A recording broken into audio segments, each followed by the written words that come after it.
Good morning. We're going to change the focus a little bit. I know you've heard a lot of presentations about science and how to get good results. And what we're going to talk to you about now is what happens after you have your results. And so we're going to shift the focus from science to the forensic part. And we're going to give this to you in a lawyer's perspective. On Tuesday, I spoke to you as the president of the American Academy of Forensic Sciences, but today I'm going to speak to you as a criminal defense lawyer. And we're going to give you the lawyer's perspective. Once we have your results, what's our thinking process of how we handle them? And so you're going to get some inside information about how the lawyers approach your work. This is who we are. I do have my master's in forensic science, but like I said, today I'm talking to you as a criminal defense lawyer. And Steve Benjamin was the president of the National Association of Criminal Defense Lawyers in the United States.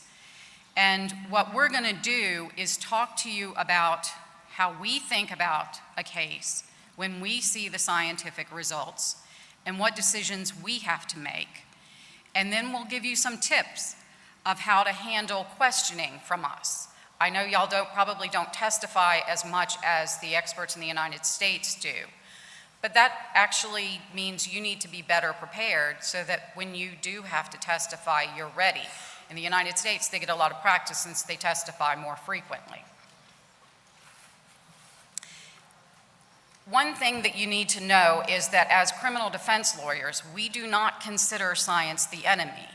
The enemy for us is the lack of science. One thing to keep in mind with criminal defense lawyers is we're not defending the crime. We're defending the person. And that's very different. Rape is always wrong. Murder is always wrong. But we stand with the individual. Sometimes people will ask me, how can you defend someone you believe is guilty? And quite frankly, that's easy. I am a part of the system. The system needs me there to work so that people have faith in the justice system and so that they know that the right results will be reached. What's really hard for me is when I'm representing someone that I believe is innocent, because that's when the burden is the heaviest. That's when the stress is the highest, because I know that I am the last thing standing between that innocent person and a wrongful conviction. And if I do not do my job to the best of my ability, there will be a wrongful conviction, and that's yet another crime. And to do my job well, I need science. I need your results. I need for your job to help me with my job. On Tuesday, we spoke a little about the NAS report.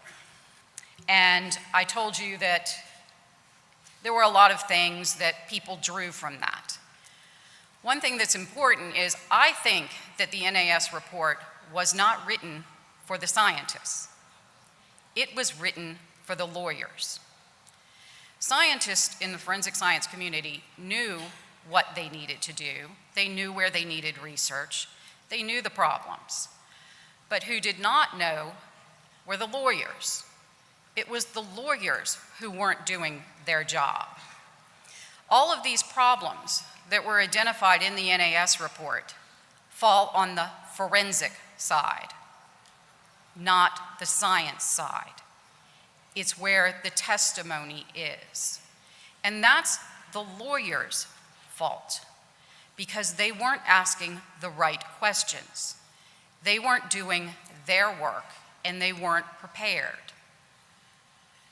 All of these things that the NAS report talked about were things that the lawyers need to improve. When they talked about lack of resources, what they really meant was that the lawyers lacked the knowledge. They were scientifically illiterate. One thing they need to point out is the realities of indigent defense. In the United States, the majority of people who are charged with a crime cannot afford a lawyer to represent them, and a lawyer is appointed by the state. And when I say someone is indigent, I don't mean that they don't have a job and that they don't have a salary. What it means is they're working paycheck to paycheck, and they don't have that reserve, the savings, to where they can afford to hire a lawyer. And so when you're in that situation and the state appoints you a lawyer, you also have the difficulty of it's usually a public defender with a very high caseload. They also don't have the resources to hire experts. They don't have the time to devote to the case. So a lot of what is happening in the criminal justice system when you talk about forensic science not being properly vetted by the courts, a lot of it falls on the lawyers simply not doing their job to the best of their ability for whatever reason, lack of resources. This was the most important finding of the NAS report. And again, it involved the judicial system, not the scientists. And again, what the report found is that it's encumbered by lawyers and judges who don't know what they're doing. And I'm going to illustrate that with this case. This is a case that came down 2 years after the NAS report. Okay, the NAS report is telling people you really need to understand science, judges and lawyers, but clearly that did not get through. This was the holding in this case. The defense had challenged the admission of fingerprint evidence. They did not want the expert to testify as to a match between a print found at the scene and the defendant's prints. And what the court said was that friction ridge analysis is subject to testing every time an examination excludes the owner of a known print as the owner of the latent print, a result that in turn prevents an innocent individual from standing trial for a crime he did not commit. The court would effectively disallow this manner of testing if it awarded counsel the defendant the relief he seeks. So in other words, what the court was saying is, I'm not going to exclude the evidence of this match because I know that fingerprints are used to exclude people in investigations. Well, this holding is just wrong. It's wrong on the law. The laws governing admissibility in court have no bearing on what the police can use to investigate. If they used fingerprints to exclude someone from investigation, that is in no way affected by a court ruling that you can't admit testimony of a match.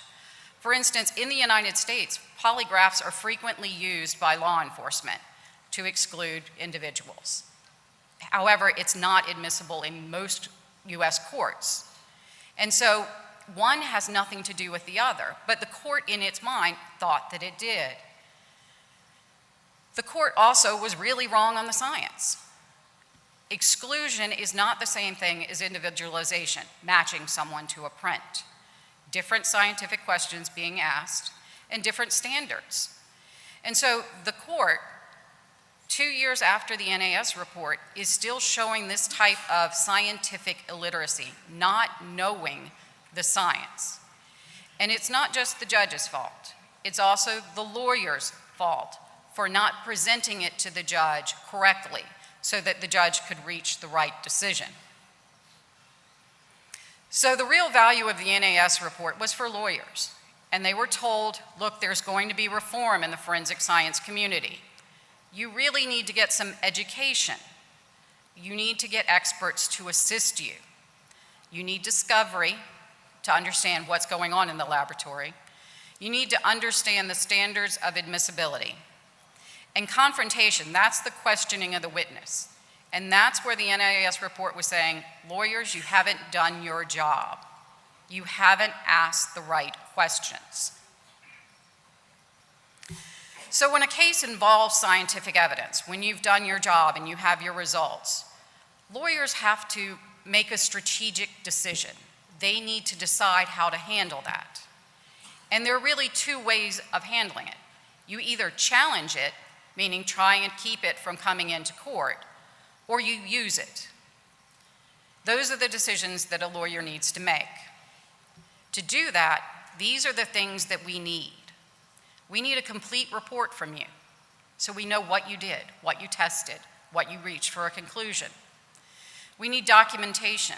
We need to know where that evidence came from, where it was collected at the scene, who handled it after that, all along the chain of custody. We need protocols. We need to know what it is that you're doing in your testing. This is how you tested the evidence. We need to know how that happened. Training manuals. We need to know how you were trained to do your job, so we know whether or not you're doing your job as your laboratory expects you to. Proficiency tests. Whether or not you've been tested to see if you can reach the right result doing this particular method. If your laboratory is accredited, and hopefully your laboratory is, we need the accreditation documents to show that the organization looked at your laboratory and saw you were following the right procedures, and any audit reports by that accrediting agency. So once we have those basic tools, that's when we make our decision of, are we going to challenge this evidence, or are we going to use this evidence? The first scenario is challenging it or confining it, and that's where the prosecution is introducing the scientific evidence. Our role then becomes to confront that evidence through cross-examination, through questioning the witness, hopefully asking the right questions. We can challenge the admissibility of the evidence, asking the court not to let the expert testify. Bottom line is, and if you heard any of my talk on Tuesday, the courts simply are not following or not granting those challenges. They are allowing the evidence in.